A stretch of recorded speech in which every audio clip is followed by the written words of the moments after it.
All right. Hello, guys. Sorry for the the late start here. We are running a little bit behind in the office. I'm just going to get into some stuff here as we do have some really market moving stuff happening as we speak. Can you guys hear me? Just do me a real quick favor. Like I said, producers are still getting into the office this morning, so I'm by myself for a minute. Do me a quick favor. Can everybody hear me and see me okay? Usually I have the sound check from within my team, but like I said, we're just a little bit behind this morning. Everybody can see me. Okay, cool. Guys, we just had some really interesting stuff drop on the markets here live as we're speaking. ADP numbers came out, and I want to make sure, let's first of all make sure we're looking at the right thing together here. I'm going to pull up the numbers here. So we had, why the market is moving so tremendously here is that we just had a ginormous beat in terms of employment change from the ADP non-farm employment numbers here this morning. This is ginormous market shocking news. And in just another minute, we have unemployment claims. So please buckle in with me here. Volatility is very, very high. We're going to be covering this news here as we speak. Again, just 1 minute out from unemployment claims now following 497K jobs from this early sort of expectation. Of course, we have NFP on Friday, but this is double almost. Actually, it is more than double the jobs that were expected. This is a huge market moving number. And again, here comes gold dropping off a cliff as the dollar comes in strong here this morning here. So again, dollar came down off of its highs, 103.4, but now popping on this number. But big stuff here because again, the dollar is strong, but the gold market is just getting crushed here. I want to take a look at gold. Many people are asking, is it a sell now? Is it a buy now? I'm going to give you guys my best take here. We're going to take a closer look at all this stuff and see if we can find some trade setups here today. Again, volatility very high. And again, we have breaking news here coming out now. So breaking news here, and we'll be back with the unemployment numbers.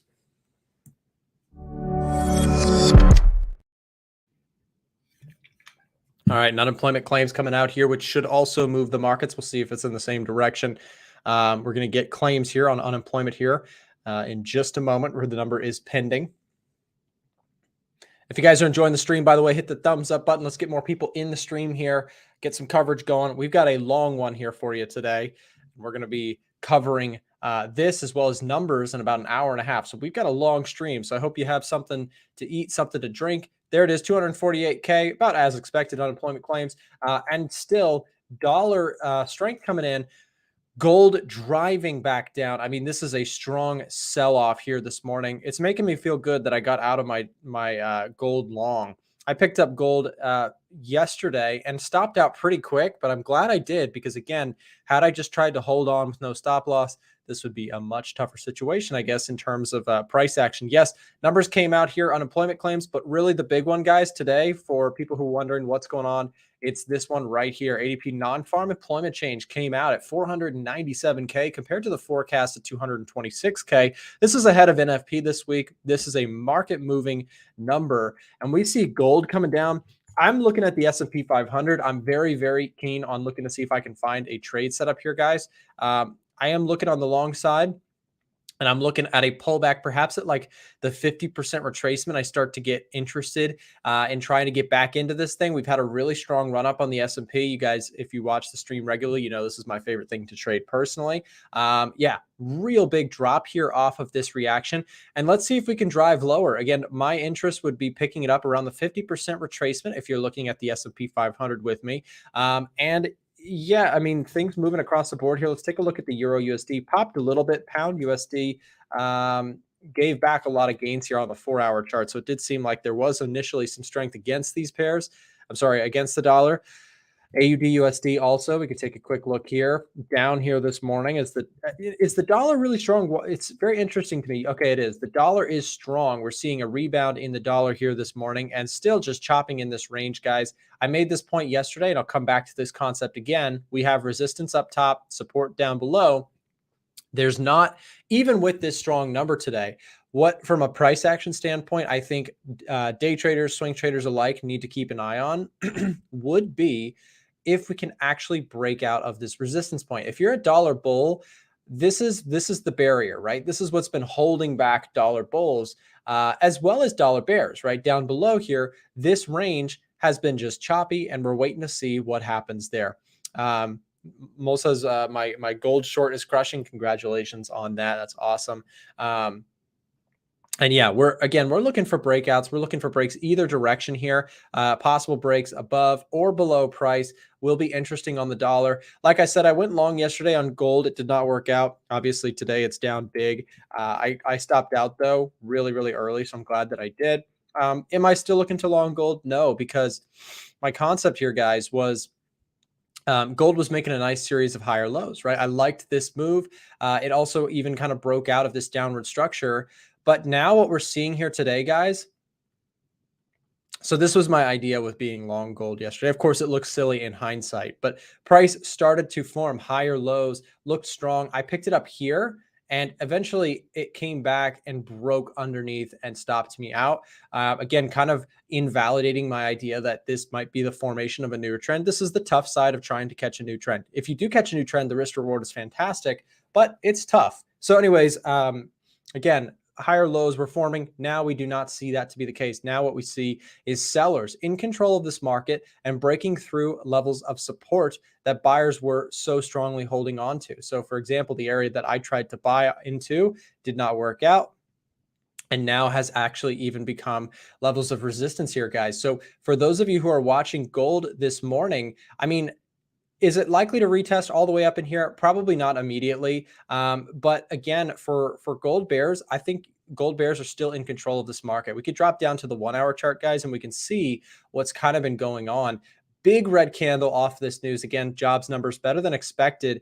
And if we get our fibs out, we just kind of draw in a zone here. What you'll start to see is that this past level of support is looking pretty intriguing now, right? This zone here that we've got drawn in red. So we'll just go ahead and kind of extend it. It's this 50% retracement zone is actually looking really interesting, I would say, for gold sellers. Now, I'm not a gold seller. I'm a fundamentalist. When it comes to trading, I use fundamentals as well as technicals in my trading. And I'm not a big fan of being short gold. I was bullish on gold earlier this week. Of course, like I said, I am out of my trade there. I took a small stop and lost about $311. I think I did it I talked about it yesterday on stream. So yeah, so we'll see how this goes. Again, for the sellers, pullbacks, I would say be very cautious. You may get some interest in downside here going there. Guys, we're going to take a quick break. We have a new sponsor on the stream. We do have a new prop firm that is supporting our content, and the team there is fantastic. FX2 Funding. We're going to be taking a quick look at what they have to offer. If you guys are interested in holding your trades over the weekend, getting great offers in terms of what you can trade. Their spreads are very competitive, all sorts of good things. James is going to show you a real quick little bit of information about that, and then we'll be right back into some charts here, following and chasing this news here, see what's coming next for you just after this. Check it out. Attention A1 Trading Show fans. If you're looking to get funded, we've got a solution for you. Our partnered prop firm FX2 Funding helps traders get access to up to $200,000 in trading capital. FX2 Funding is not your average prop firm. We've chosen them as our partner because of their fair examination rules, their professional and available customer service, and they have an outstanding reputation in the prop firm space. Here's a quick look at their evaluation process. First, they don't have a time limit on their evaluations. That means that you can take your time when passing your evaluation. There's no pressure to rush your trading. Second, there is only one phase to pass in their evaluation before getting access to your funded account. Also, their evaluation fees are fairly priced and fully refundable upon passing. Once you're funded, you'll be able to keep up to 85% of your trading profits. Finally, a rule we know swing traders will love: you can hold your positions over the weekend. For a limited time, get 15% off any of their account challenges with promo code A1Trading15. That's 15% off any account challenge with code A1Trading15. If you're ready to get funded, we're dropping a link in the chat right now, and you can also find it in the description down below. So go ahead and get signed up today for 15% off with promo code A1Trading15. Now back to the show. All right, and thank you to our sponsor FX2 Funding. And I want to come back to this S&P 500 here. Of course, you guys, know if you watch regularly, this is one of my favorite things to trade personally, and I haven't really been able to buy it recently just because it reached quite an overbought status. So I am looking for S&P 500 pullbacks here today. The market, of course, does not love this number that came out in terms of jobs numbers. Now, I should say we still have stuff ahead, and there's a lot this week, actually. Of course, even on this stream, we will be coming into later on. So again, let me see what else we can find. So we do have today, we have unemployment claims that just came out. We had ADP, and what we have later on for the show, by the way, it is, of course, JOLTS job openings. So that and as well as PMI. So both of these are market moving numbers that come out in about an hour and 20 minutes, and we will be going through. We'll be covering that here today for you as well. So of course tomorrow we do have unemployment numbers coming out for the U.S. So today we got the ADP numbers. Tomorrow we do get the NFP day. So market's going to be moving here this week, and I'm looking for lots of trade setups. Again, I don't want to rush anything because, again, we do have market moving news right around the corner.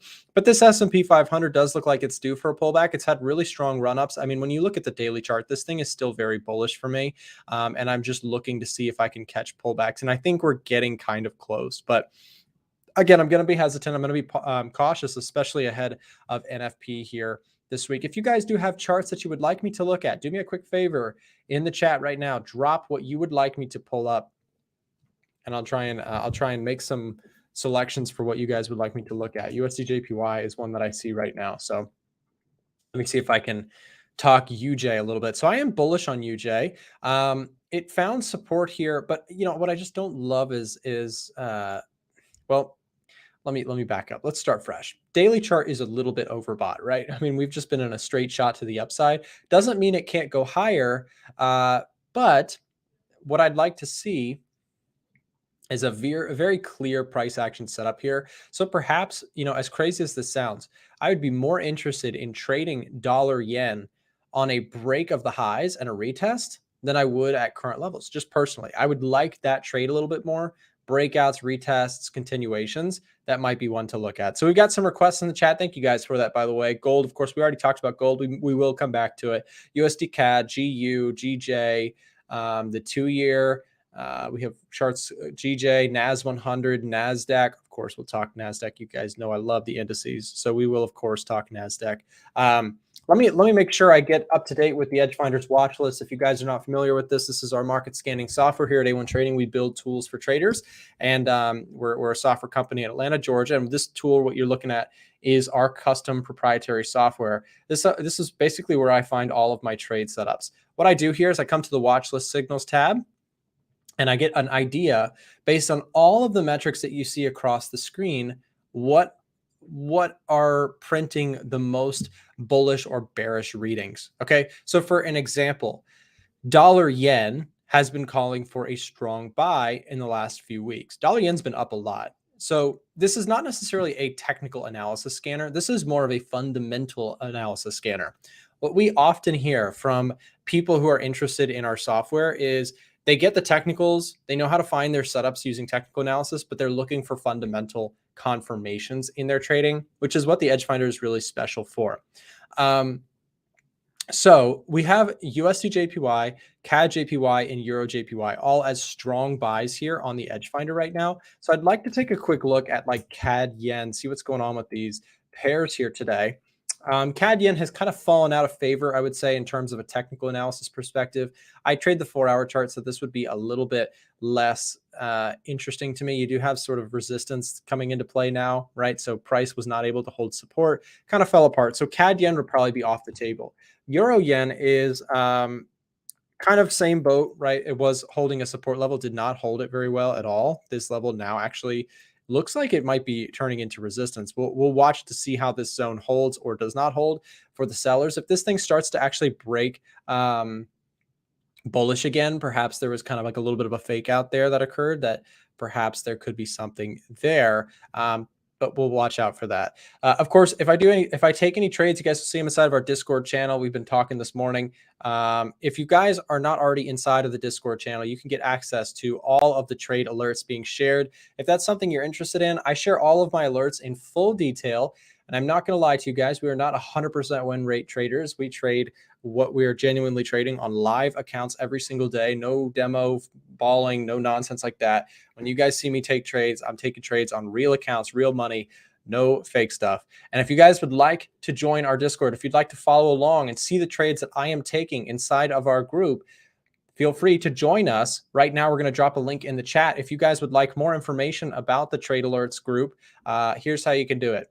We're going to drop a link in the chat right now. This is going to take you to a direct message center where you can actually have a conversation with someone on my team. So click the direct message. It's in the chat. So just open up your YouTube chat and just click this link. It will take you directly to a message center where you can ask about the Discord group. So if you're interested in the Discord server, let me just show you.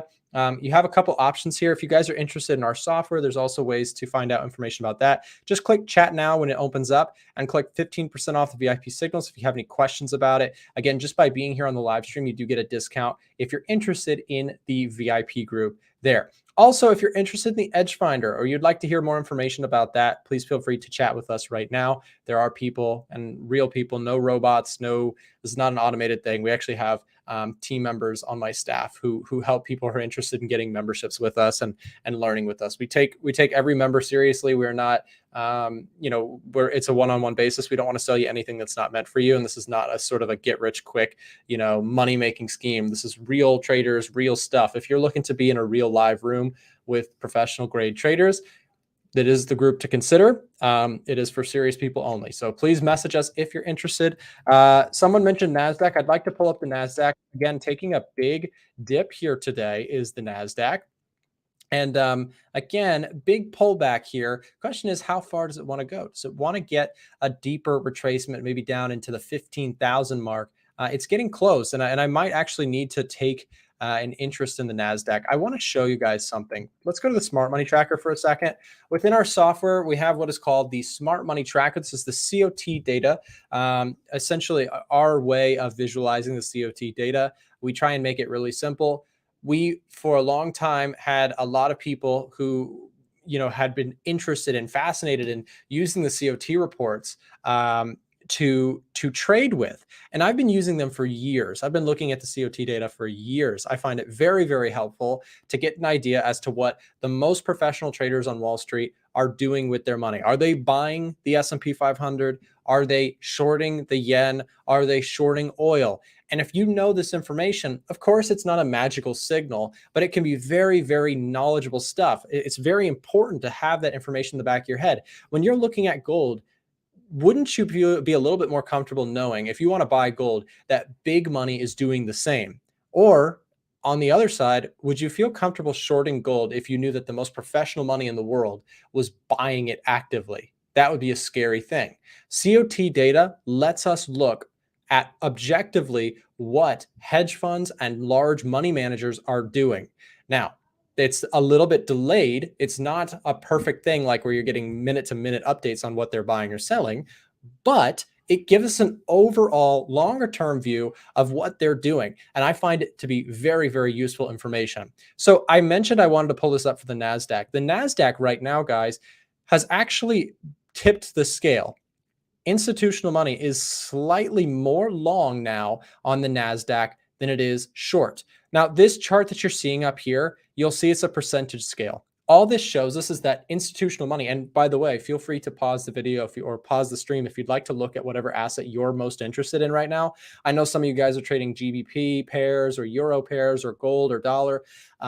If you have trades on or you're interested, feel free, pause the video, pause the stream, take a look at the COT reports yourself. What we're seeing here is on a percentage scale, the contracts that are being traded that we have information from the non-commercial data here, it will show you where they're positioned, okay? So right now, NASDAQ shows preference officially to the long side, not by a lot. It's not as polarizing as, for example, the US dollar, where institutional money seems to be very long, or the euro, where institutional money is very long, or the yen, where institutional money is very short. We can isolate whatever we want here on the COT data. And if it's easier for you guys when you're using the software, just use this drop-down menu and you can select whatever you want. So for example, if you have your favorites, I know, somebody sent me a screenshot like this morning. They had just selected what they keep an eye on so that it's a simpler view, right? So if you traded, I just selected some random ones. Like if you trade gold, euro, GBP, CAD, if those were like the things you like to trade, you can very quickly just isolate your view to take a look at those things on the COT reports. So really, really useful stuff. If you guys would like access to this, we are handing out trials. We're doing trials and tours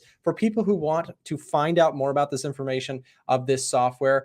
So I just had my team, thank you, Chandler, for dropping that. Guys, if you would like to try out the EDGEFINDER, if you would like to get more information about our software, again, we don't sell things to people that we don't think actually would be useful. So to them, we don't sell, our goal is not purely to sell to you. We want to make sure it's a fit for you. If this is something that you have some interest in, if you would like to learn our strategies, if you're a struggling trader and you're like, man, I really could use some next level data in your trading. If that's you, if that sounds like you, let's set something up here. Click this link. And what it will do is allow you to get more information about the software. It will actually allow you to even schedule a tour, or perhaps if you're interested in it, a meeting with one of our team members where we can go over the software one-on-one and answer your questions to see if it's a fit for your trading. So we just dropped a link. Click that if you're interested. Again, there's the COT data. I mentioned NASDAQ. I am interested in trading NASDAQ myself on the long side.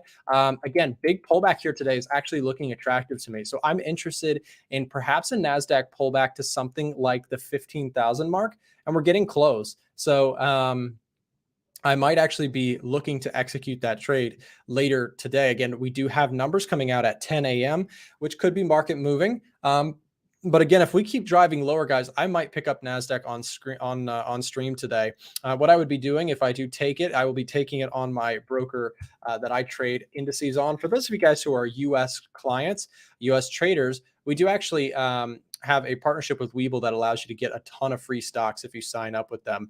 Anyways, what I'm looking for here, in fact, let me straighten out my thing here just a bit.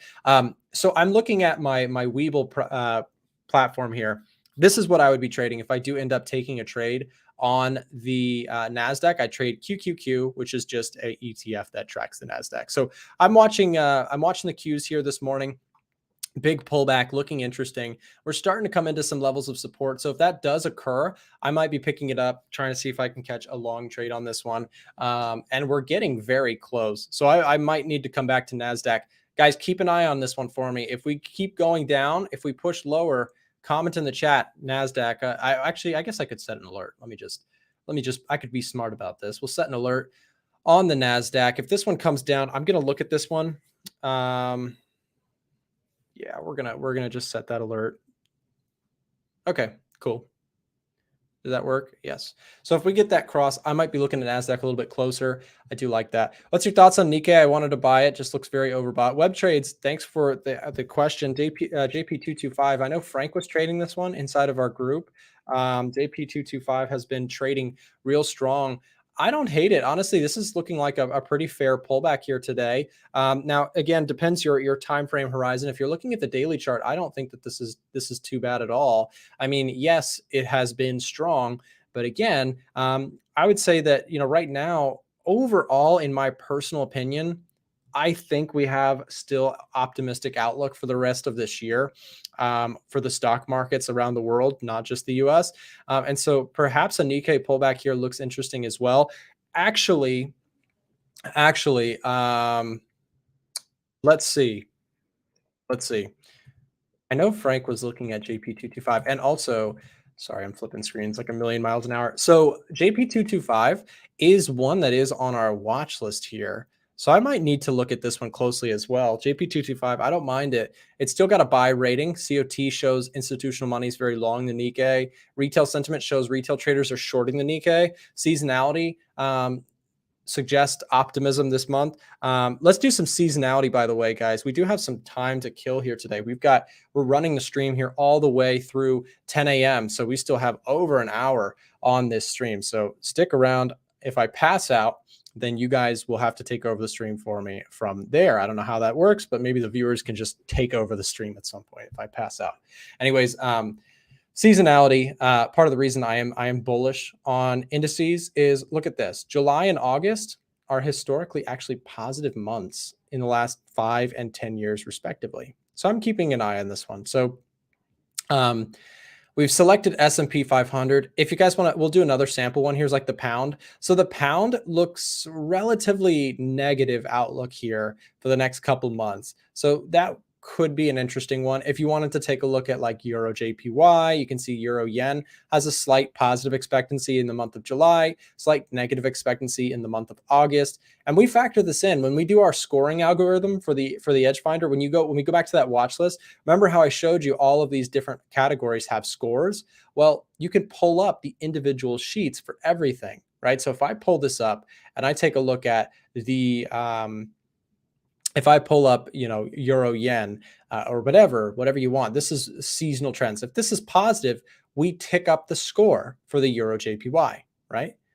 So we calculate on all of these different things. We take a look at the bias, we generate a scorecard, a report sheet, and that's where the trade alerts, the watch list comes from, which if you're inside of our trade alerts group, usually you will see the trades that I'm taking marry up nicely with what is coming up, popping up on the watch list. Again, guys, we dropped the link a moment ago, but if you guys are interested in our software, click the link. We're going to drop it again here for you. If you'd like to sign up for a trial, if you'd like to get more information or perhaps schedule a tour or a meeting with someone from our team, all you have to do is click this link. We do have a form for you to fill out. It takes like 2 seconds, and you can get some more information about the software if that would be useful to you. So again, we have numbers coming out in just over an hour. We have the this is Friday. We want to look at today. We have ISM services PMI, which could be market moving. JOLTS job openings could be interesting. How's that NASDAQ looking? Like I said, I'm still looking to long this thing. If it does come down a little bit further, I'm keeping an eye on this one. NASDAQ, wow, look at that. It was just briefly very, very close to picking up my position, or not picking up my position, but triggering my alert here. So I'm interested in NASDAQ if we can get it. Again, part of that reason was the COT data shows some strength there. The COT data shows us that, again, in terms of what institutional money has been doing with the NASDAQ, I can show you this in isolation for just a moment. So if I go NASDAQ 100, and then we can scroll down. Let's actually select NAS 100 over here. So I'm going to go, where is NAS 100? NAS 100, there it is. Okay, so NASDAQ, what's cool here is that institutional positioning has been building here recently. So again, at one point when we first got this component built in the EDGEFINDER, which we got this chart that you're looking at, we finished this one on the development team. We finished this in like early April. Since then, what we can see here is that there's been an increase in interest from institutional money to the long side. It's really cool to see. So again, there's been that swing. I mentioned at one point they were majority short biased on institutional money was short biased on the NASDAQ. It's now changed to be more of a bullish asset. So I do like that one. And we will keep a close eye on that one. Let's go back to gold, guys. I know gold was in free fall here. How are we doing? Yeah, gold is still, look at that. It actually took out the lows. Let's go back to that hourly chart and see if we can find something here. Again, I think I mentioned this before. Sellers are probably still in control of this market. That 50% level looks real strong here. If it does pull back, perhaps later today, if you do get some sort of pullback into this 50% retracement, that could be interesting. What do you guys think? Are you bullish or bearish on gold? Comment real quick, or leave a comment in the chat real quick. Are you guys bullish or bearish on gold? Let me know. I will say personally, I am not bearish on gold. I'm fundamentally, so I do this thing. Let's go through this for a second. So I mentioned I'm what's called a fundamentalist when it comes to trading, as well as a mechanical or technical trader as well. So I use both in my trading. But where I find my best trades come from are when these two things agree. Like when the fundamental outlook to me looks strong, but then so do the technicals. That's where I get sort of the best trades. However, right now what we see here on gold is we see fundamentals, in my opinion, overall look okay. Like, I think that if the Fed starts to end their rate hike cycle, and we start to see other central banks follow, on a bigger picture, gold could be very, very strong, right? We could have a really strong year or second half of the year for gold. But where we fall flat is that right now technicals are keeping me from being long the trade right now. Like I said, full transparency, I took a loss on gold yesterday. So I tried to buy gold, and unfortunately was not successful with it. But part of the reason here that I'm not interested in going into a trade is because my bias here is mixed. I have fundamentally, I'm kind of more on the bullish camp, but then technically I'm bearish. So that's why for me, what that means is NT or no trade. There's nothing for me to do when my bias is mixed. However, when it's aligned, that's where things can look really interesting.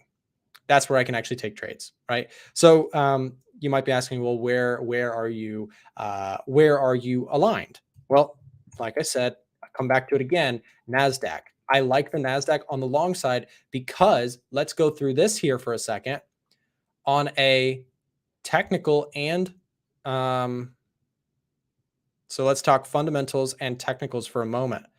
Why would I be fundamentally long biased? Real quick breakdown. COT data looks really good. Okay. Inflation is in the right direction.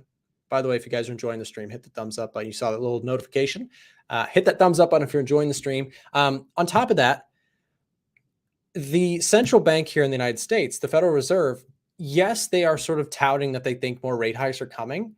But what I would argue is that the economy is still showing some resiliency, which is good for stocks and companies, of course. But on top of that, I do think that we are nearing the end of the rate hike cycle. And I don't think that that's really too controversial, even amongst the Fed. Yes, they might need to go for a little while to get that inflation to really come down, the core inflation, the sticky components of inflation. But I think, and again, maybe that's being optimistic, maybe too optimistic, but for me, fundamentally, the NASDAQ still looks okay. So that's one side of it. We also have the technical side, which I think we have a really nice upward trend. And so in this case, what we have is confluence among both the fundamentals and the technicals. This, for me, guys, is where I find my best trades. And so like I mentioned, if the NASDAQ pulls back here a little bit further, I've got a support zone marked on my chart where I'm actually interested in potentially picking it up. Now, please be aware, many traders who are trading on forex brokers, if you're trading on a forex broker, you have to be very careful with the NAS 100 because the contract size is really large. If you're trading on the futures market, or if you're trading like I do using an ETF on the stock exchange here in the US, I'm able to position size a lot easier without risking a ton of the account. So please be very careful if you're trading things like US 30. Those contract sizes are absolutely massive. They're ridiculous on forex brokers.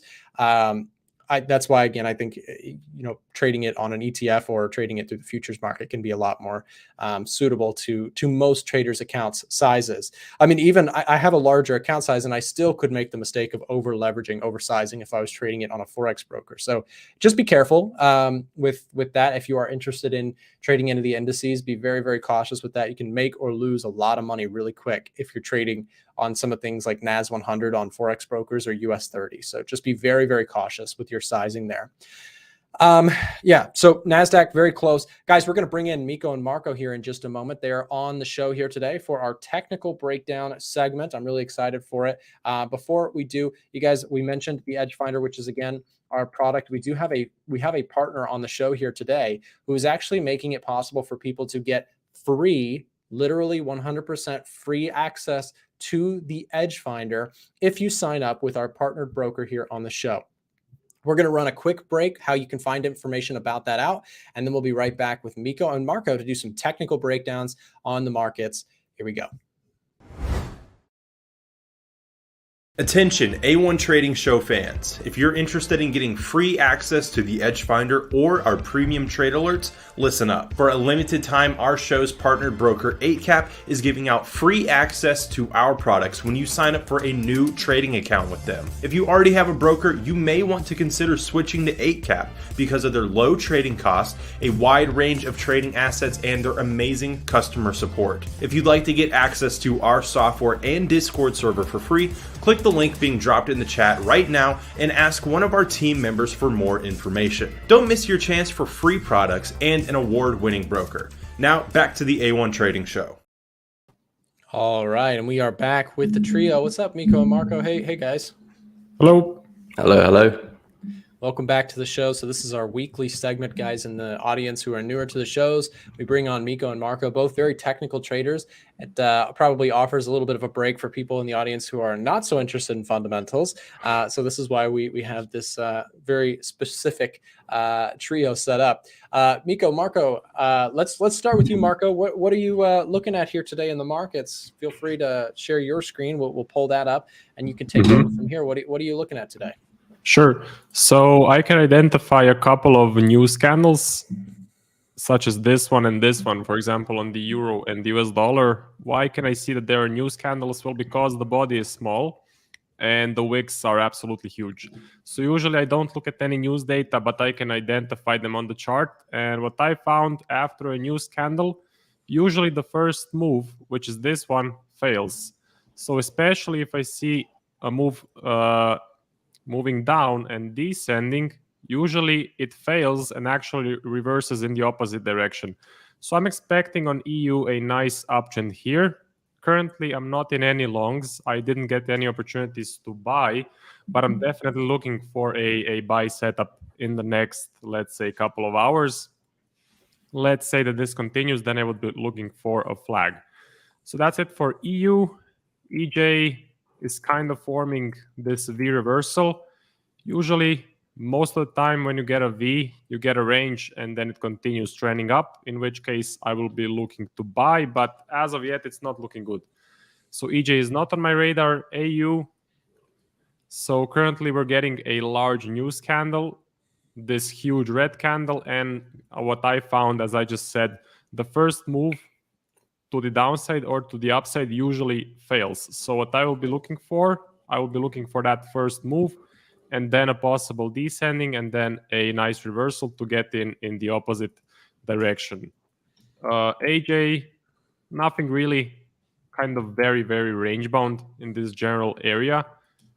The pound, I need to see it break out of this range with some more momentum. This current leg by itself is not enough, especially when on the top I'm seeing a pause and then a break of the high, meaning a small ascending channel, meaning price is likely to reverse or range around. So I'm not convinced by this huge blue candle. And NJ, kind of same as AJ, just stuck in this larger range. So I'm being more patient with this one as well. On my radar is EU especially. I'm expecting a trend up, and AU, I want to see the fake out and I want to see the reversal in the opposite direction. So that's kind of it from me. Okay, fair enough. Thanks for that run through, Marco. I know you have your selected currency pairs that you really like to trade, so appreciate that. And we'll come back with some more questions for you in just a moment. Miko, what about yourself, sir? What are you watching? Do you have any trades open right now? Any things that you're in right now? Yeah, I do have 2 trades open at the moment. I have dollar Swiss from three weeks ago today. This is at my anniversary for the position, actually. So yeah, short this one 3 weeks ago. It was looking good, but the market just consolidating. So I'm still sitting in the position. Again, with my rules, the way I trade, I look for the market to take me out of my position, whether it's a TP or a stop loss or break even. In this case, I have my stop loss at break even. So it's either price breaks up or breaks down and eventually takes me out of the position. But as we can obviously see, the market's still moving sideways. So I'm still nursing this position. And earlier in the week, Monday, I got into some Euro USD shorts. So I think I'm going up against Marco with his Euro USD longs. But I'm currently in some shorts that I had from early in the week. Currently break even and it's hit my first target into that level. I'm still looking for some more downside into this level here, but it's not moving too well. It's starting to bounce off that level of support. But of course, with the way I trade, I'm letting the market take me out. So if it does want to fall over to the downside, happy days. He wants to take me out break even, not to worry either. But those are the 2 current trades I'm in. There's some other markets I'm looking at, but nothing that's really too interesting at the moment. I'm looking at some longs as well for NZD/JPY, still give me higher highs and higher lows. I'm liking the structure. I'm looking for one more pullback. We've got a big daily zone here on the left as well. So got some nice confluence adding up. If you can come back here, it's a nice soft spot. let's see what type of price action we get then. Hoping we can see another higher low form and continue this kind of channel to the upside. I'm also keeping an eye on Euro NZD as well. I was looking to long this one coming into the week, but since then has broken through some structure. Higher time frames are still pretty bearish. I mean, still pretty bullish, sorry. So they're still seeing higher highs and higher lows. So I still do think there's upside for USD, but I'm waiting for a better opportunity, which I'm not seeing right now. So I think this one I'll probably be more interested coming into next week, but I am waiting for some buy opportunities. But at the moment, I'm kind of just nursing both of my open positions at the moment. Okay, fair enough. Yeah, and going off of yen pairs, I'll share one yen pair that I actually didn't see earlier when I was doing my initial run through of charts.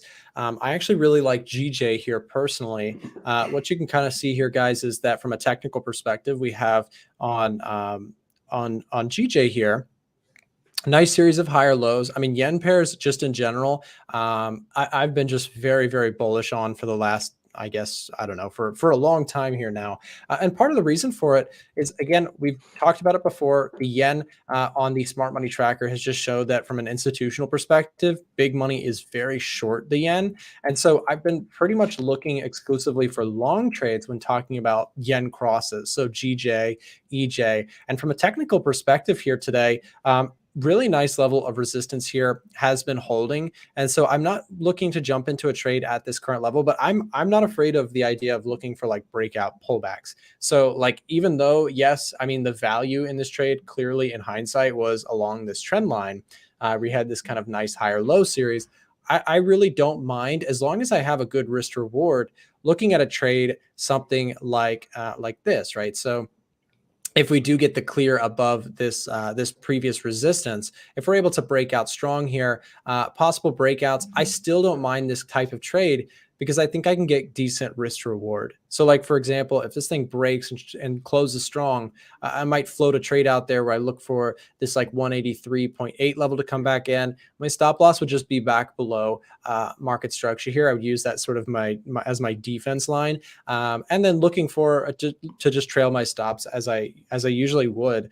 Again, part of the reason for that is not just purely the technicals, but I know we're trying to stick mostly technicals on this component of the show, but those of you guys who have been watching for a while here now know that the institutional side, the COT data, has a nice little extra confirmation there for the trade that I really like. It's also at the top of our watch list. So that's going to be kind of, anytime the watch list has something on it, I'll keep an eye on it. So we have a nice buy rating there for GJ and a lot of the yen pairs at this time.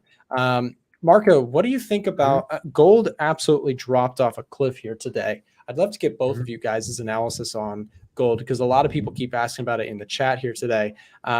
If you want to pull it up and just give us your take. I mean, that candle is just a nasty drop here today. Sure. I just wanted to mention on GJ, I like the V reversal shape. So let me quickly run through that one. It was the 4 hour, right? Yes. 4 hour. I really like this formation.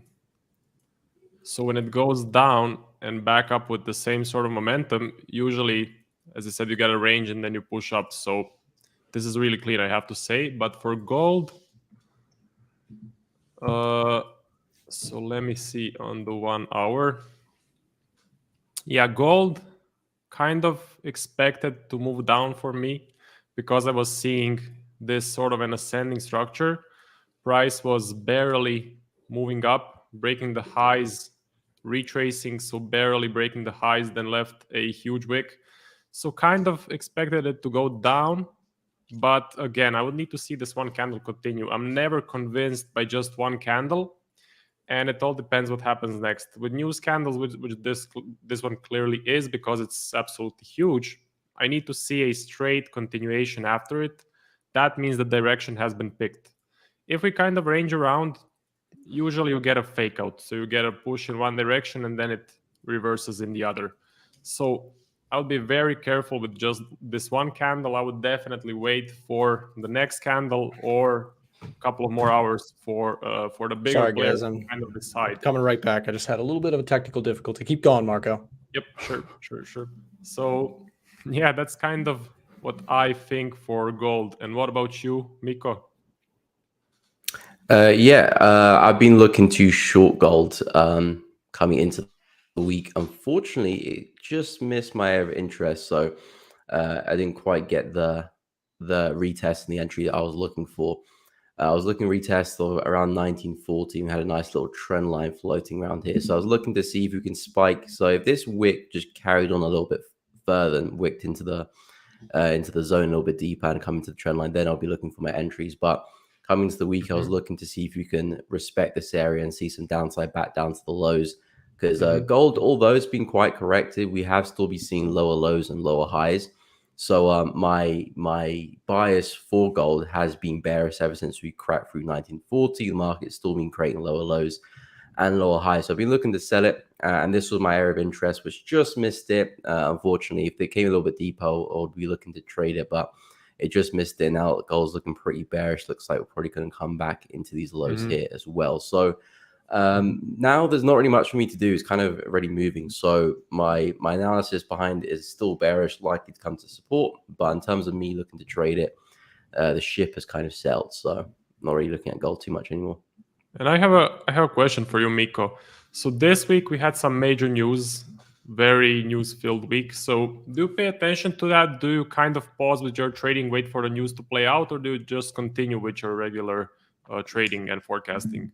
Yeah, so I pretty much just continue regularly, but I do keep an eye for the big ones. So when I enter trades from back testing, live testing, I've seen that sometimes if I do enter a trade just before a big news announcement comes out, sometimes I'm a victim to getting wicked out. So I do like to enter trades, but I try to keep at least 1 or 2 hours before a big news event. So for like NFP on Friday, I'll try and make sure if I'm going to enter a new trade, I've done at least 1 or 2 hours before, and then I'll try to enter 1 or 2 hours after. But besides that, I just carry on normally. Yeah, I have had major trouble with NFP. It stopped me out multiple times, even with a position running like 3 or 4 hours before NFP. Just kind of whipsaws up, whipsaws down, takes me out, and then continues in my direction. So NFP is a really big one, which I pay attention to at least. Yeah. Yeah. All right, guys, I'm sorry for that. I think what happened, my headphones died on me, so I couldn't hear you guys for a minute, and then I had to figure out why my speakers weren't playing. So sorry about that. I was looking here while you guys were talking just about the indices. I mentioned I'm still looking at NASDAQ 100. We're still close to a potential entry. Sorry, let me share my screen again. Screen, there we go. I'm still looking at the NASDAQ, but I also have my eye on S&P 500. We talked about this, I think, last week or the week before. We talked about just kind of our favorite things to trade. As mentioned before, I've been really interested in the indices, but the problem for me recently has been, when a move is like happening like this, I'm a pullback trader, so it's hard for me to take any trades during that time. I did take a trade on gold. I lost like $300 yesterday on a gold trade. We could walk through that idea. I did this earlier on the stream, but just a real quick recap. My concept with gold yesterday, and I think it's important to talk about losses when we do these streams, because nobody wins all the time, and anybody who sort of claims to the contrary is, they're full of it. So here was my idea. I'll walk through it and just sort of defend why I did it first, and then why I ultimately decided to take a loss, and perhaps a cool lesson here. So I saw that price was like in a nice downward trend on the gold market, and Miko, each week we've been talking about this. You've pointed out gold was just in this solid downward trend, which I was in the same camp. Like I was like, okay, I can't touch anything on the long side for gold, despite wanting to, but price broke out of that downward channel, and I looked for pullbacks. I didn't catch this one, obviously, in hindsight, should have. But what I ended up doing was I tried to catch it on this pullback here. So I was just looking for this kind of upward trajectory, which had, in my opinion, kind of proven itself. We broke out of resistance. We put in higher lows. And the setup looked good, at least according to my rules, what I trade over and over. But instead of getting the reaction that I was looking for, we completely fell apart. And I took a stop loss. I'll try and zoom in here a little bit so we can see this a little bit better. This is a 4-hour chart, guys, by the way. So picked it up here. and it basically immediately just went against me, and I stopped out below this level in red.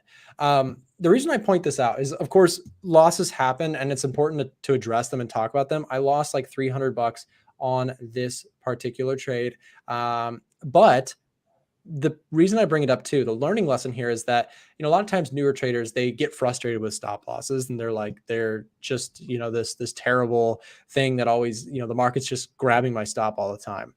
But had I just held on to this trade from up here, that $300 loss could be floating like minus 900 now, right? So like the point here with a loss is that sometimes a loss is the best thing that you can do. Sometimes your trade was not meant to work out. Sometimes the great technical setup, at least according to my rules, that can work out often, sometimes just falls apart.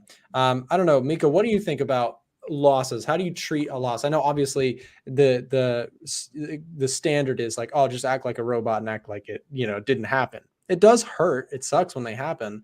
But what would you, I guess, recommend to people who are like struggling with their losses and don't know how to handle them? I would say, I mean, for me, the best thing that helped me get over the pain from losers was just having ultimate clarity in my trading strategy, knowing that how often I lose, what my win rate is, how big my winning streaks are, losing streaks are, how often I lose. Basically, just knowing a lot of detail about your losing. If you know a lot of detail, you know about how much monetary as well, not just in percentage monetary, because we focus a lot on money side of things. So it's good to know monetary how much you probably lose from a losing streak or individual losses as well. But really digest that. And so when it actually does happen, of course, the added pain of actually experiencing will always be there. And that's always a little bit difficult to overcome. I would say with more experience, it becomes less and less and less. But there's still, even when I lose today, it still does, took a loss. But if I have ultimate clarity, my trading strategy and what I want from trading, it's a lot easier to digest, because you know that, okay, I've taken a loss today. Does that affect my success in the long term? No. Does that mean I'm not profitable? No. It's something that you plan to do. You plan to lose eventually, and you plan to win as well. So my best advice for someone struggling with losers is understand what you're trying to do with trading, understand your strategy well, and understand your goals as well. And that should help clarify things, but it's always difficult taking the pain of a loss. So yeah. No, it's never an easy thing. And like you said, I appreciate that you said, like, even with doing this for years and years, it still sucks when it happens. Like, there's never a point. I think like what's kind of damaging to the trading industry, I think, is when people act like, it doesn't phase them one bit. Losing streaks never matter to them. Like, you get sort of this like, oh, I'm an iron fortress. And like, okay, maybe you get better at handling and your actions are appropriate. You don't like YOLO the next trade or anything like that. But it still is not fun to take a loss, and it still has a mental effect to people who have been doing this for many years. So, Marco, what do you think? Anything to add on the losing streaks or dealing with losses? Yeah. What's the best way to deal with them? Sure. So every majorly successful trader, I think, that is online, that you can trust, that has like 5 to 10 years of trading experience, will tell you that he has had huge drawdowns and huge losing periods, and that he probably felt like quitting in that time. If he doesn't tell you that, then most likely he is not a real trader, I would say, because you can't become successful without going through the bad times in trading. So that's my first answer. And the second one, for people that want to move their stop loss a lot of the time, try using a fixed stop for every single pair. That's what I do. I use a fixed stop loss of 12 pips for most of my pairs. I backtest with 12 pips. I always stick to it. It's a fixed rule. And so once you do it for like 3 months, it's not even going to be a question of should you move your stop. You're not going to move it. You're going to put it at 12 and it's going to stay there. So if you have trouble with that, try using a fixed stop loss. That's my advice. Yeah. Fair enough. So, Miko, I want to come back to you. You went through some of your current trades. You talked about dollar Swiss, and do you have anything that's on your watch list? I guess anything really pressing for you to look at in the next week before our next call? What do you think? Yeah, I do have I mean, I do really like NZD-JPY. I do really like Mhm. NZD-JPY. Again, yen pairs for me have been very, very bullish. I mean, trying to get into pullbacks, but they just haven't been pulling back enough for me myself in the 4x time frame to get involved. But NZD-JPY is starting to form a bit of a bullish channel here. So I want to take advantage of this kind of structure and see if I can catch the next high low for another push up. I mean, looking across multiple time frames, I'm seeing a lot of bullish momentum, monthly, weekly, daily, 4H. So from a top-down perspective, I do have a lot of wind in my sails, and 4H was the time frame I trade the most, or not necessarily trade, but for directional purposes, it has a lot of confluence, which is meeting what I'm looking for. So I'm just basically looking for a pullback into this area. Some people on my stream earlier were talking about breaking me test at the high here. Does look good, but I just the breakout was a little bit too shallow for me. I want price to come a little bit deeper first. So I'm looking at buys around 88, a little bit 88 100, and I'll see what we can get there. But I think this is the top of my watch list at the moment. A lot of other pairs didn't quite materialize how I wanted them to. Gold didn't quite come into my area this week. USD broke through a level I was looking to long. So did Euro Pound as well. And yeah, some of the dollar pairs I'm kind of just holding back at the moment, waiting for a bit more development. Pound USD. This one's starting to look quite bullish, but I'm not seeing a good entry for me to get involved. So I have to say NZJPY is at the top of the watch list for myself.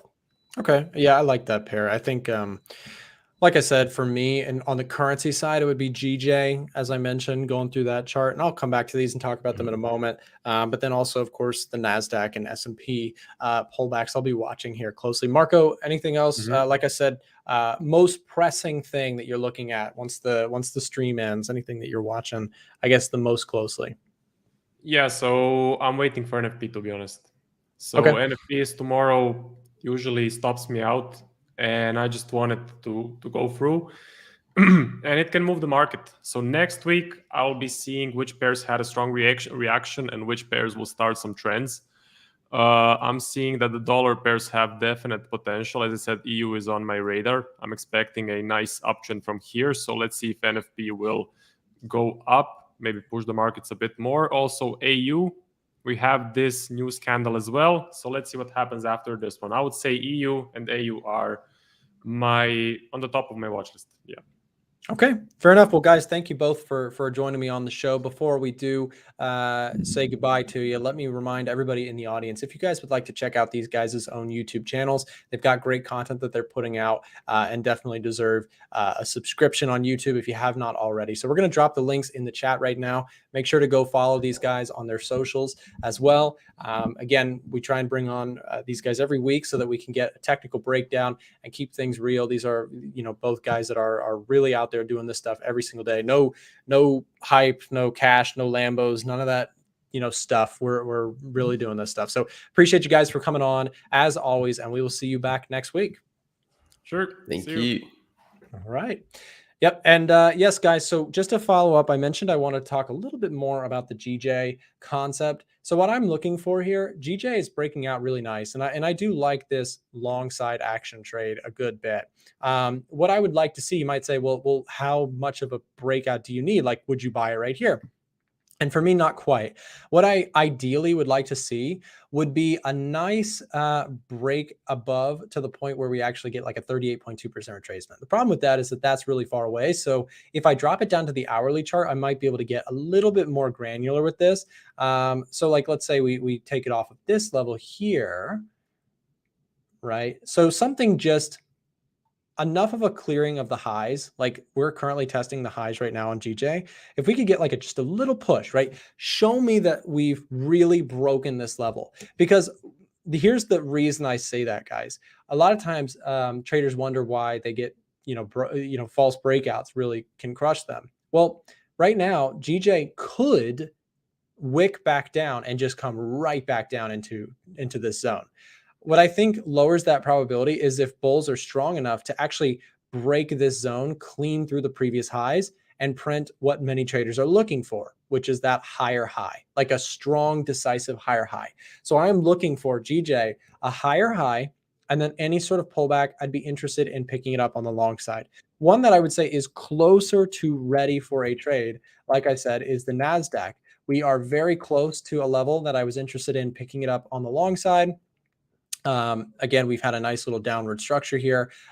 Price coming down into this zone could be intriguing for me. I also like the S&P 500.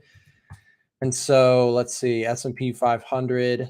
Yeah, so we've got S&P getting closer to that 50% retracement. That's kind of where I'm interested. We had this breakout to the upside, looked really strong, pullbacks, higher lows. And now this is a deeper pullback, but still one that I'm interested in taking myself if I can get that trade. So yeah. What's his Discord group? Yeah, if you guys are interested in the Discord group, we'll share some information about that. I see some people in the chat asking about it. So if you're interested in our VIP group, if you're interested in our Discord trade alerts, you get access to every trade that I'm taking, as well as Frank, who is coming on the show in just a bit here. He'll be joining us. If you guys would like to get access to all of the trade alerts being shared by myself and Frank, this is not a blind copy signal service. What we do is we share full breakdowns and explanations. It's essentially our trading journal. If you'd like to get access to our trading journal each and every day, if you're a newer trader and you're learning this stuff, and it would be helpful to you to get alerts on every trade and why they're being taken, we have monthly options, yearly options, or one-time options to join our group. If you would like more information about that, it is a paid service, but it's well worth the investment if you're looking to get involved on the trading side, if you're newer to this stuff and you could really use some help in it. So here's how you can get more information. Right now in the chat, we're going to drop a link to send a message to someone on our team. We have support reps here at A1 Trading who help people get memberships and get them set up. We'll work with you. We'll help make sure that everything is running smooth for you.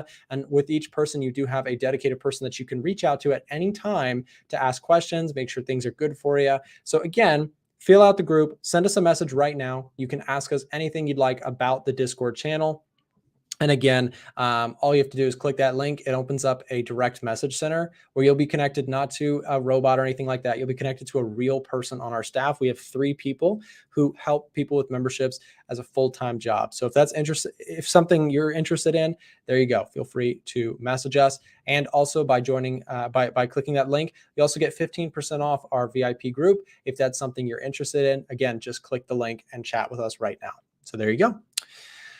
Yeah, let's see. We are going to talk more about this. Like I said, S&P is a little further out for me than NASDAQ. NASDAQ looks like it's getting a bigger retracement here today, and we're so close to my potential entry that I might be looking at this thing as we get Frank and Tom in here in a moment. So like I said, pullbacks, very close. The market is about to open in the next 15 seconds here. So while that, and when I say that, I mean the US stock exchange. So we'll come back to this in just a moment. We're going to run a quick break, and then we're going to be bringing Tom and Frank in. Maybe we can run just a quick intro about the Discord group. If you guys want more information, just watch this here. We're going to run a quick break, and then we'll be back with Tom and Frank live for more trading setups. Check it out. As an aspiring trader, how do you take into account all of the driving forces in the markets at once? You need the EDGEFINDER.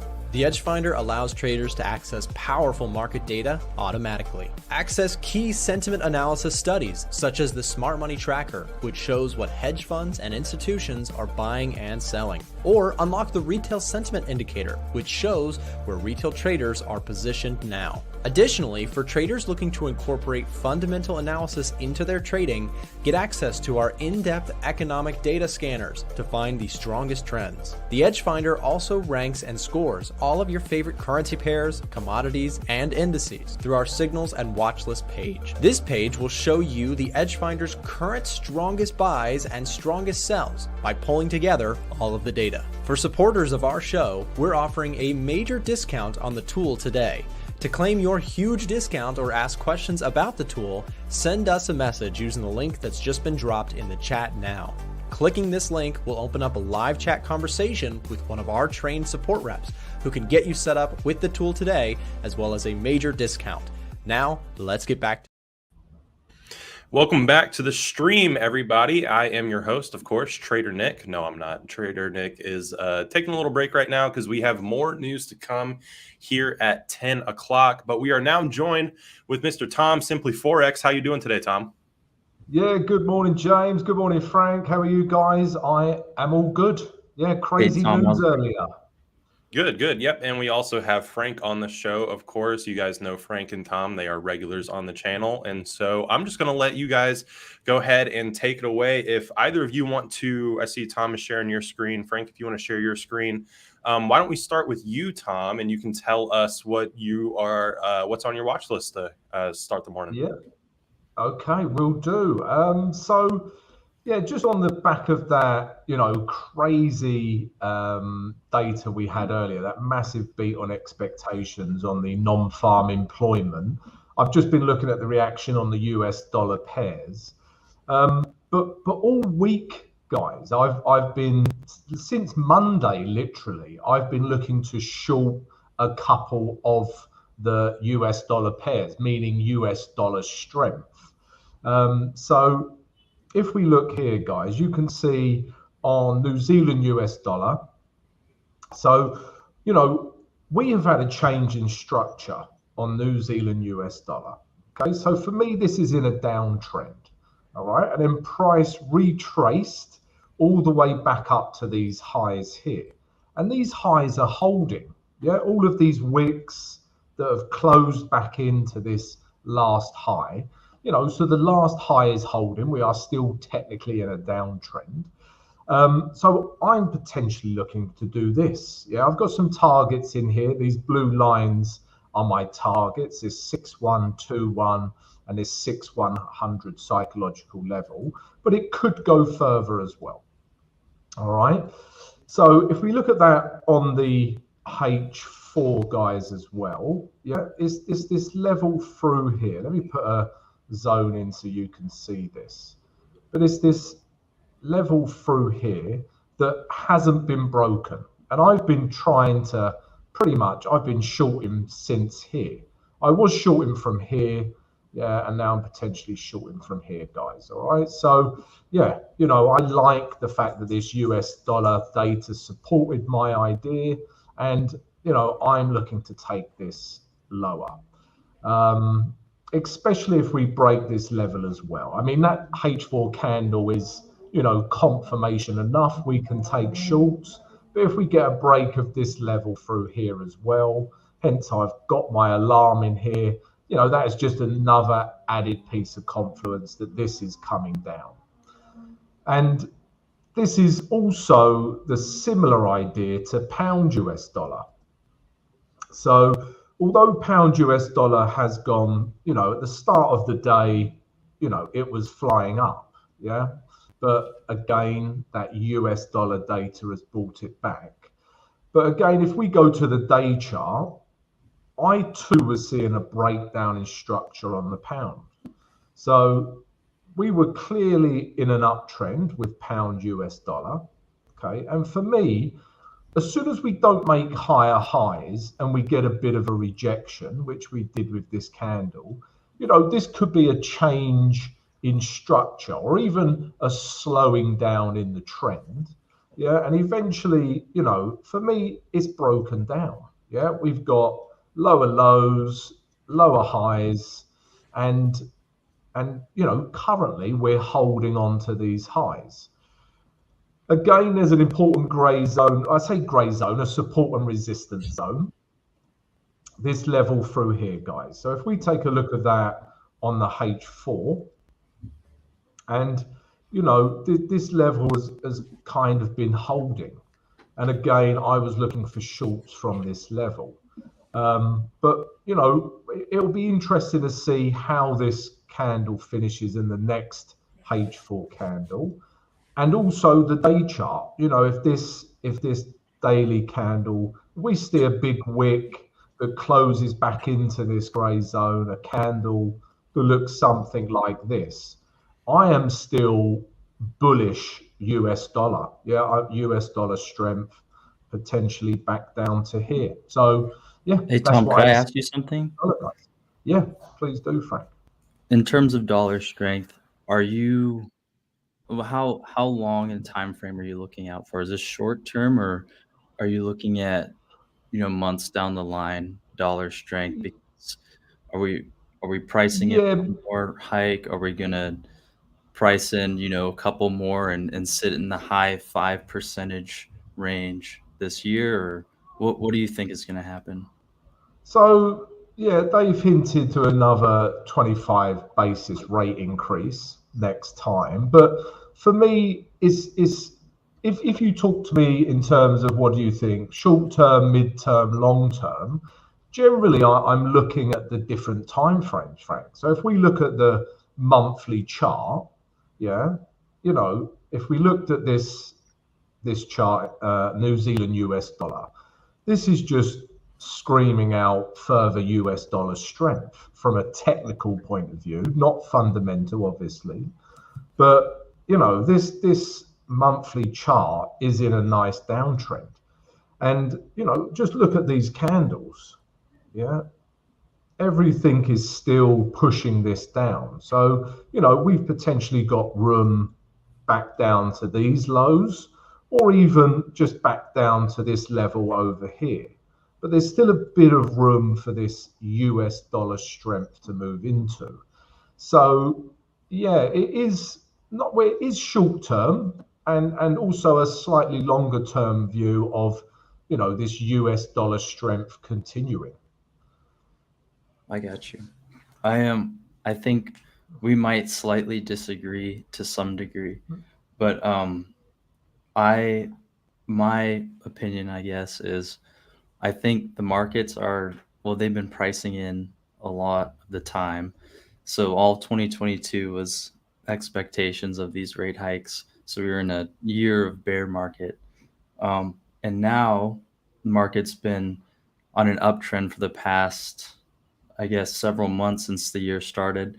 And I think every reaction to economic news is going to obviously cause short-term dollar strength or dollar weakness, vice versa. But I think overall, my bias is kind of leaning more towards risk-on factors. So maybe the S&P, maybe even gold, which is considered a safe haven, but like an inflation hedge. Just basically people betting on the end of rate hikes because we experienced a whole year of it. So every kind of strong economic data, like we saw in the ADP, how it brought a lot of strong market sentiment. So everyone's betting on another rate hike, is just going to cause maybe a pullbacks and maybe slight downtrends for an otherwise healthy uptrend. So I'm with you in dollar strength as in the reaction to this news, but in terms of longer term outlook, I think I'm more so bullish on the S&P and gold and more so bearish the dollar over time. But what I want to tell you what I'm looking at is right here on the 4-hour, the S&P coming down quite a bit. This is one of the nicer pullbacks we've seen in a while. So potentially a long setup here. I may want to look to enter that. But if price breaks that, it can always come back to the low 4,300. So just looking at that overall. But I saw you're looking at NZD USD. Are you looking at any others? Because I had my eye on Kiwi yen, and I wanted to know what your thoughts were on that too. Okay, so let's take a look at Kiwi yen. I don't, guys, I don't normally look at the monthly chart, but that will give you a longer term frame view. Yeah, I normally don't go any higher than the weekly. And let's sort of do a top-down approach then on New Zealand yen. So with regards to this weekly level, this was, a big weekly level for New Zealand yen, and it's just, broken through there with ease, pretty much, and it's continuing to push up. So weekly, and daily, as we know, is, all the yen pairs are heavy in an uptrend. Yeah, no matter which pair you pick, pound yen, New Zealand yen. The problem I have with them a little bit is the fact that they are so overbought. I mean, if not so much on the day chart, but we'll get to the day chart in a minute. But if you look at this weekly chart, I mean, it's clearly in an uptrend. But, you know, if you looked at any RSI, that will be over 70. Yeah, I gauge if something's overbought or oversold by how far away it is from my moving average 20, because this moving average 20 acts as the mean. Yeah, this is my average, the mean for this pair, and it's just so overbought. So that's the only problem I have. But, you know, ultimately looking for longs. And, you know, today this was actually a trade idea for me. It was at a very nice level. Yeah, this is the day chart now, guys. You can clearly see, you know, it's in a nice uptrend. Okay, it's retraced to a last high on the day. Yeah, will it react here and push higher? Maybe. Or will it want to push a little bit lower, maybe catch up with the moving average 20 and this grey zone before it pushes higher? Yeah, I mean, that's the $1 million question. But I think both of these potentially good levels to trade from. And if you look at today, you know, we had a nice, you know, hourly candle react at this level. So, you know, there's definitely buyers in here, but like I say, will it want to, you know, start moving up from here, or will it want to retrace that, you know, further and give us, you know, more value down here? But, you know, short term, mid term, long term, you know, yen weakness really, unless the yen bank interferes and starts, you know, putting some strength into the yen, then, you know, that's all I can see, guys, really. Yeah, that's what I was going to ask you. Or the next question was, what do you think Governor Ueda is going to do going forward? Because right now sentiment is so dovish, and he's not even planning on, you know, looking at rate hikes anytime soon. He's focused on economic growth, and for the time being, just large amounts of shorts on the market in the yen market, and meanwhile the stock market index is just going crazy. So I was wondering, you know, when will they finally step in? And that's a question we, I guess, all ask ourselves. But I wanted to know what your thoughts were on that, because I don't think anytime soon. I don't even think maybe late next year, but they're past their inflation target of 2%. They're somewhere in the threes. So I was going to ask you, what do you think the yen will do going forward for the remainder of the summer?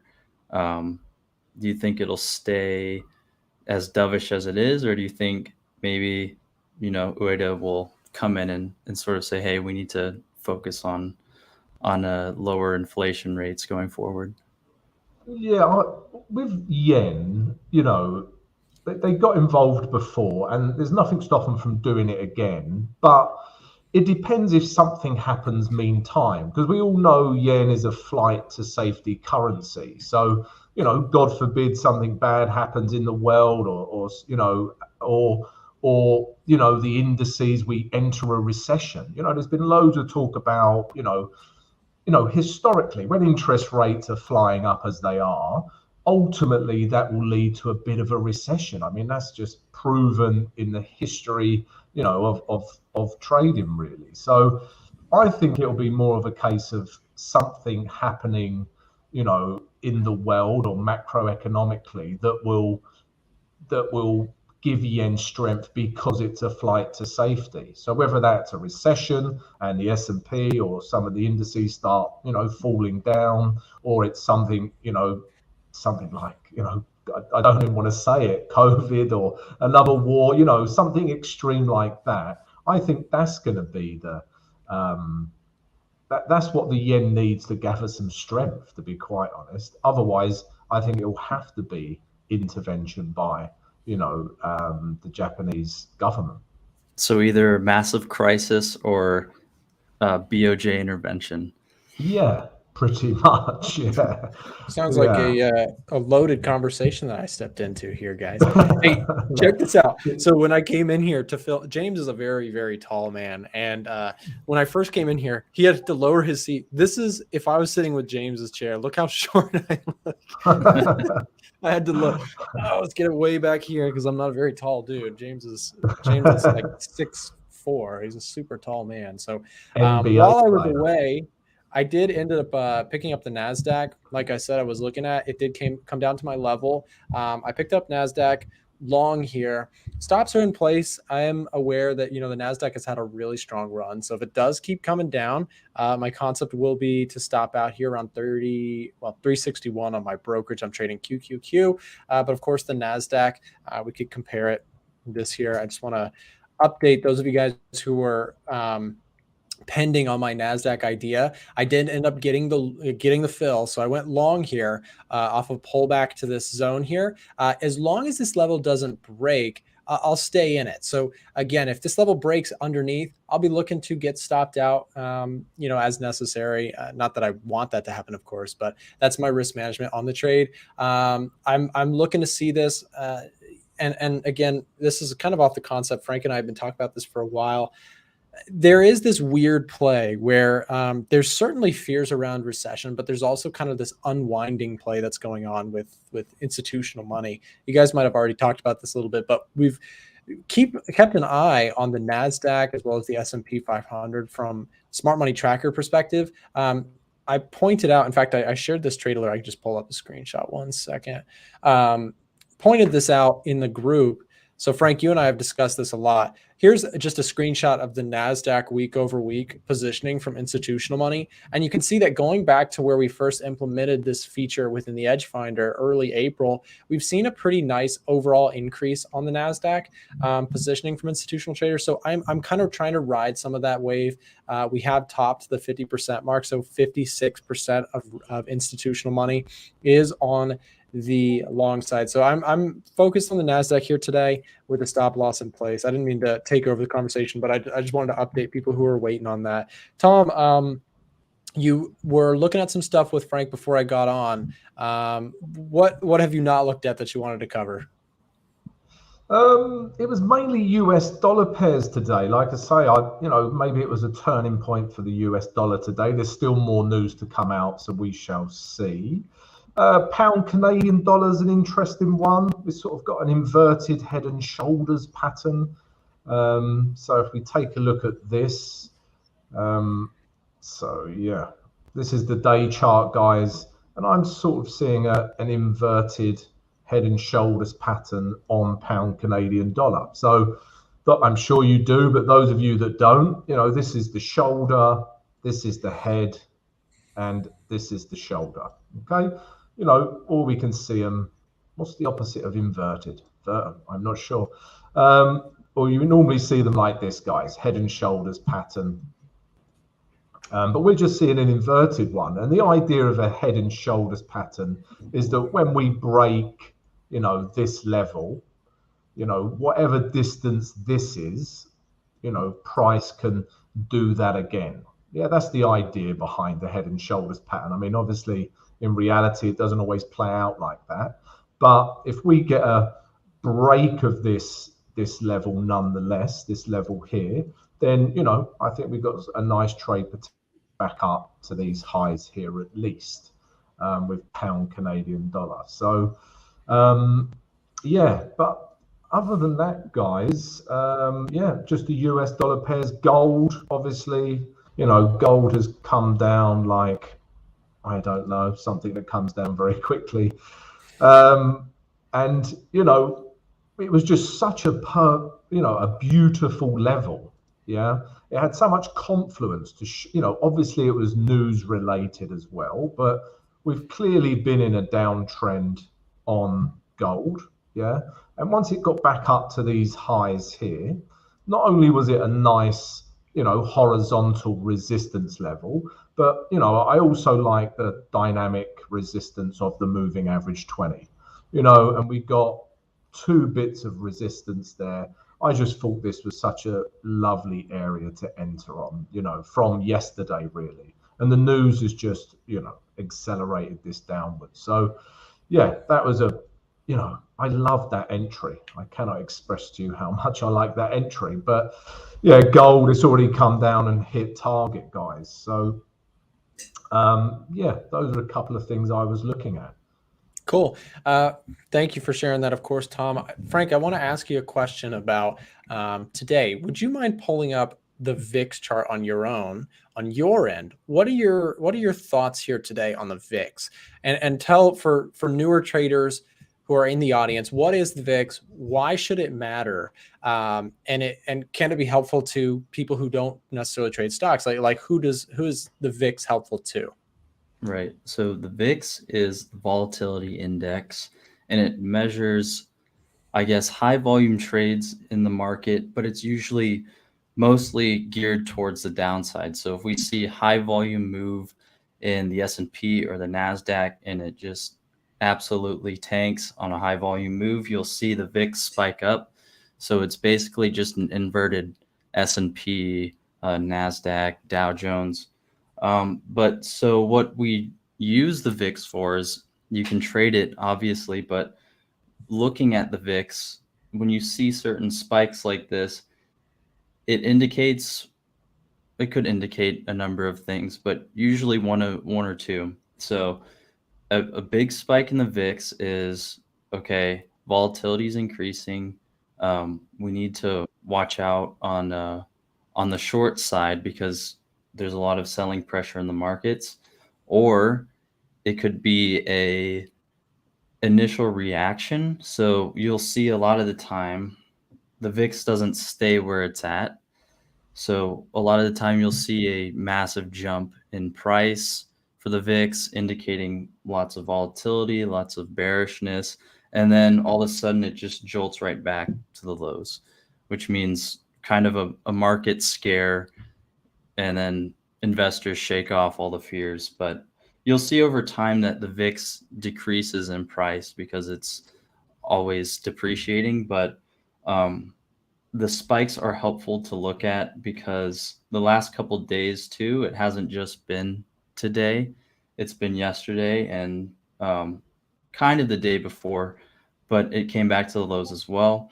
So a couple jumps in price is not something to take lightly. I still would say that short term, we're going to expect a lot of volatility, especially we've had good economic news. NFP is coming out tomorrow. We're probably going to see a lot of uncertainty. Investors are betting on a rate hike. So short-term bearishness maybe, but the market's always resilient. It always shakes off fears. The question is when, and the VIX helps tell us that.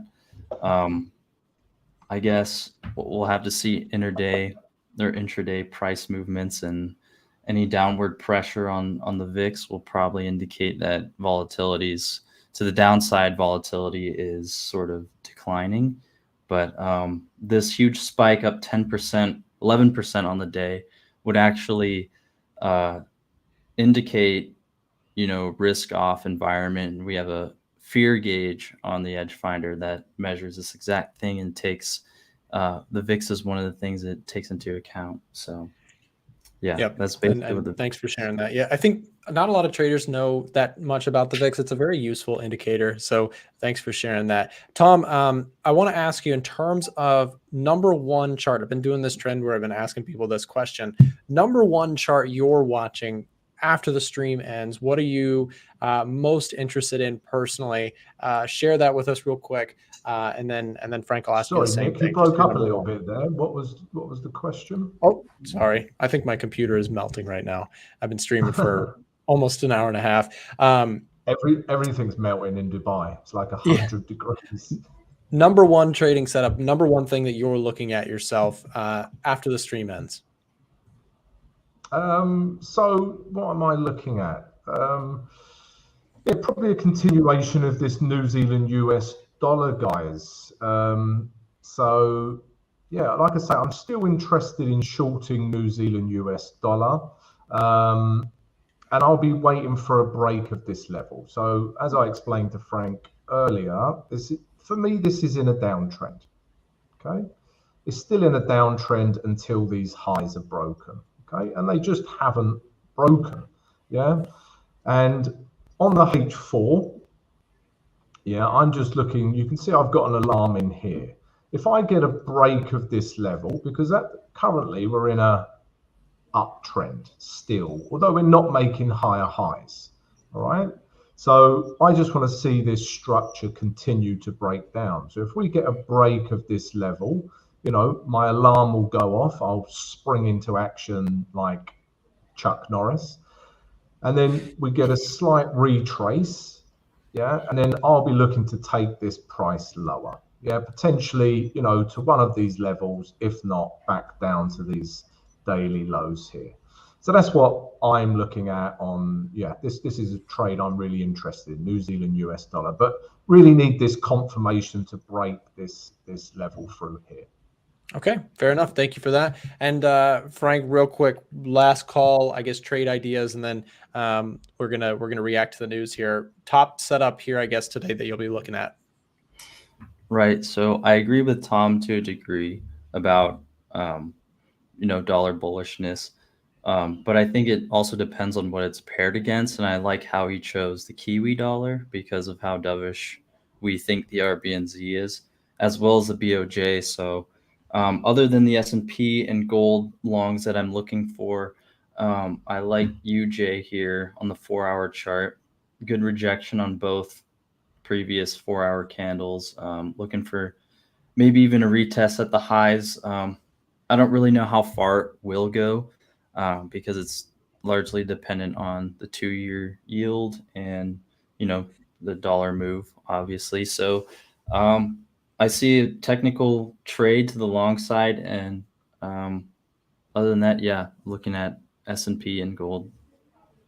Okay, cool. Thank you guys both for that. And now if I could take the screen for a second, we've got our JOLTS numbers coming out in about a minute and a half. What I've done here is I've set up our charts just so we could watch the reaction together. NASDAQ is in the top left. Euro is in the bottom left. Dollar yen top right. And gold in the bottom right. The concept here, of course, we are coming into is we have sort of dual important economic data coming out, which could move the markets. We have JOLTS job openings. This will give us an idea as to what the job openings world is looking like right now in the US, which is an important indicator. But then at the same time, we have services PMI. Both of these key pieces of information are coming out in the next 50 seconds. So don't go anywhere. We're going to just react to the news here together. Again, this is showing, of course, above a 50 reading would indicate industry expansion. We're getting services specifically here today. And then, of course, on the JOLTS jobs openings, pretty straightforward. The number of job openings has been under $10 million. $10 million offerings. We'll see if that number changes above or below here in the next 24 seconds here. And again, I'm just going to jump over to the chart so we can keep an eye on prices to see how the reaction there occurs here today. Like I said, we've got all the different assets in the quadrants here coming up on this breaking news here right now. I think I was just going to say before that, I think PMI is probably the bigger indicator, right? Probably. And there's dollar yen. Popping here a little bit. We had some numbers coming out here. Dollar yen made an initial pop to the upside. Now gold rocketing off of that low. NASDAQ hasn't moved. Euro down here a little bit. Yeah, and you're probably right, Frank, in terms of the numbers. We have them pending here on Forex Factory. We'll see how they come in just moments from now. Sometimes there's just a bit of a delay, but you can see the markets react very, very quickly. So like we said, dollar yen JOLTS popped here lower. Yeah, but I don't really know I couldn't really tell you if JOLTS is a very big influencer or not, but PMI is higher, which is strong. So yeah, probably dollar strength today, betting on another rate hike. Yep, and there's that number now. So we got 9.82 million jobs as well, job openings. And then on the PMI number coming out stronger than expected, 53.9 services PMI here hitting as we react to this. Again, NASDAQ down. I think, again, probably the bigger surprise today was the ADP, the jobs figures that came out. That was definitely the biggest surprising market move. So I would have been shocked if we got like a ginormous move again, but we did get a good reaction here. In terms of gold, we're seeing gold kind of off the lows, which is interesting. Dollar yen making a move back, Euro USD down, NASDAQ still down on the day, pretty strong. We'll see how that one goes from here. Tom and Frank, I want to thank you guys both for coming on the show here today. We're just going to sort of watch the post commentary here for a few minutes. Thank you both. Before you go, I do want to remind you guys, if you guys don't already follow Tom on YouTube, he does have a channel that you can subscribe to. If you guys would like more information about what he does on a regular basis, it's got some great content. We're going to drop the link right now in the chat for you to go subscribe to Tom. Tom, thank you for coming on the show. Cheers, Nick. Cheers, Frank. See you. Thanks, guys. Tom. Thank you. See you next time. Same thing, Frank. Thank you for coming on. As always, filling in, give me a little bit of break there so we could do this hour-and-a-half long stream. You have so many fans in the audience, Frank. I don't know why. You just are such a lovable guy. So thanks for being a lovable guy, Frank, and we'll see you tomorrow. Thanks. See ya. Yeah, guys, a little bit of a delayed reaction here. Dollar yen did pop above initially, but then traded back down. Gold traded down, traded back up. These are 15-minute bars, by the way. So we're seeing a little bit here. Lost sound, Nick. Did you actually lose sound? I never know with those comments, because if it's just one comment, it doesn't always mean you actually lost sound. But if you lost sound, you might have lost sound. Yeah, guys. Anyways, what a great show today. We had several, I think there was 7 people that rotated in and out of this stream. And that doesn't include Chandler, who is of course behind the scenes helping out with the show. We had a lot of people went into making this stream possible today. If you would do me just a quick favor and hit that thumbs up button. If you enjoyed today's commentary, we worked really hard to make this possible. We stuck around for the whole time. We do really love doing this every day, but really appreciate your support as well. If you guys would like more information about our Discord server, where you can get the trade alerts being shared by Frank and myself, here's how you can get access. We're going to drop a link in the chat to send a direct message if that's something you're interested in. Again, you can see all the trades that are being taken in real time. If you want to get text message notifications, well, Discord messages to your phone or to your desktop whenever we take trades, click the link, chat with us right now, and you'll be connected with someone on our staff who can get you set up with a membership. We do coaching webinars. You can join the chat room, join the community if you have not already. It is well worth the investment. It's a very small fee to pay for a really great service that my team makes possible for traders. So again, check that out. And also remember, you can also, while you're there, if you'd like to try out the EDGEFINDER or learn more about our software tool, the EDGEFINDER, you can direct message us on our website by simply clicking this link and direct messaging us. Thank you all for tuning in. Have a great rest of your day, and thanks for joining us on the show. And that concludes today's show. Our goal at A1 Trading is to keep you up to date with the latest market coverage through our daily videos and articles. If you like our content, make sure to subscribe for more. You can get funded today up to $200K with FX2 funding. Use our code A1Trading15 for a special discount. From all of us at A1 Trading, have a great day, and we'll see you next time.